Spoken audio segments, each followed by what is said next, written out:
Buat kamu nih yang pengen nulis buku memoir atau sebuah karya catatan perjalanan hidup, mungkin kamu perlu melihat beberapa tips. Kalau aku sendiri nih, cara nulis buku memoir itu bisa menjadi proses yang menyenangkan ya, dan tentunya bermanfaat. Menulis memoir itu adalah salah satu hobi juga, karena dapat memberikan insight kepada pembaca tentang kehidupan kita, pengalaman dan cerita hidup kita. Nah, ada beberapa langkah nih yang bisa kita lakukan untuk menulis buku memoir. Yang pertama itu tentukan terlebih dahulu tema atau fokus cerita. Pertimbangkan dulu apa yang ingin kita sampaikan dalam buku memoir kita. Apakah akan menjadi sebuah narasi tentang hidup kita secara keseluruhan atau akan berfokus pada suatu periode atau peristiwa tertentu dalam hidup kita.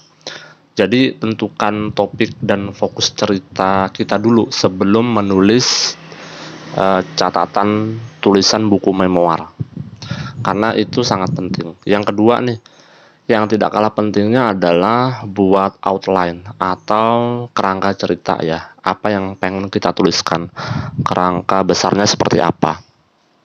Setelah menentukan tema dan fokus ceritanya, buat outline atau kerangka cerita.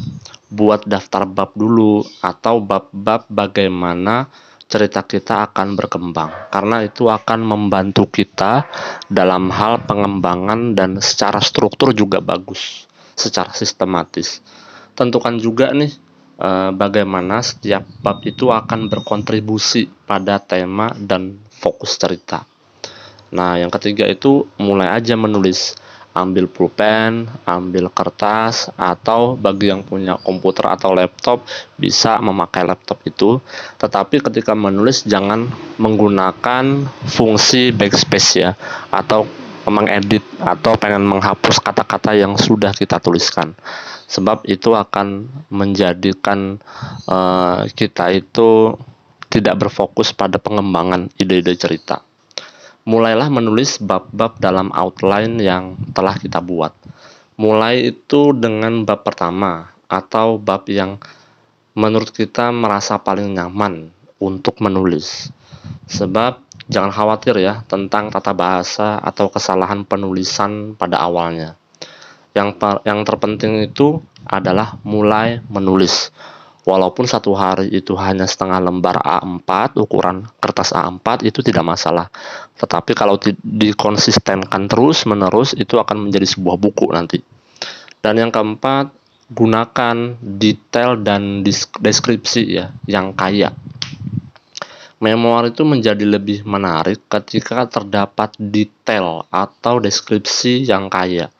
Contohnya nih, bab pertama kita pengen menjelaskan tentang sebuah rumah kita yang begitu mengena di dalam hati, maka kita jangan sampai menceritakan versi umum rumah itu seperti apa, tetapi harus didetailkan juga apa kegiatan yang ada di dalam rumah itu, siapa-siapa aja yang ada di dalam rumah itu, perabotannya warna apa, letaknya ada di mana, warna catnya ada berapa di dalam rumah itu, kemudian barang-barang yang kita sukain itu apa-apa aja.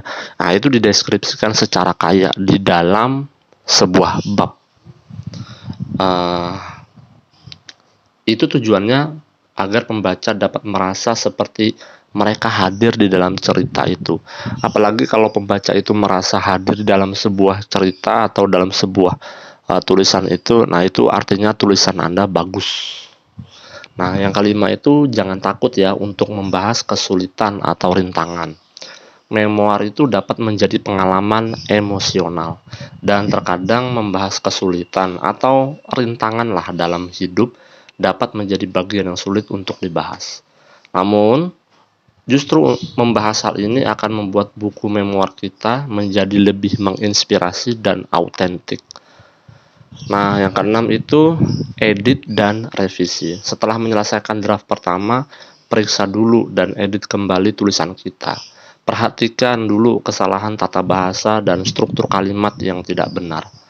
baca kembali tulisan kita dan pertimbangkan apakah cerita yang kita sampaikan telah terlalu banyak atau terlalu sedikit. Nah, yang ketujuh, berikan kepada pembaca untuk umpan balik. Berikan draft tulisan kita kepada teman atau keluarga untuk membaca dan memberikan umpan balik. Kita juga dapat mempertimbangkan untuk mempekerjakan penyunting profesional untuk membantu mengedit tulisan kita. Kalau kita berfokus hanya tulisan saja, maka kita harus menulis sebanyak mungkin. Kalau urusan edit mengedit, itu serahkan kepada teman atau orang-orang yang sudah ahli. Nah, yang keempat, yang terakhir itu terbitkan buku memoir kita. Setelah menyelesaikan proses penulisan dan revisi, pertimbangkan juga menerbitkan buku memoir kita. Kita dapat mencari penerbit atau mempertimbangkan untuk menerbitkan buku sendiri melalui layanan penerbitan mandiri. Bahkan sekarang itu sangat banyak penerbit-penerbit mandiri yang akan melayani kita untuk cetak 2 buku, 4 buku, 100 buku, 500 buku, bahkan sampai 5.000 buku. Atau orang-orang menyebutnya 5.000 eksemplar. Itu artinya 5.000 kali cetak. Itu aja, demikian teman-teman, semoga bermanfaat menulis atau mengaplikasikan hobi menulis memoir ini. See you until next time. Thank you.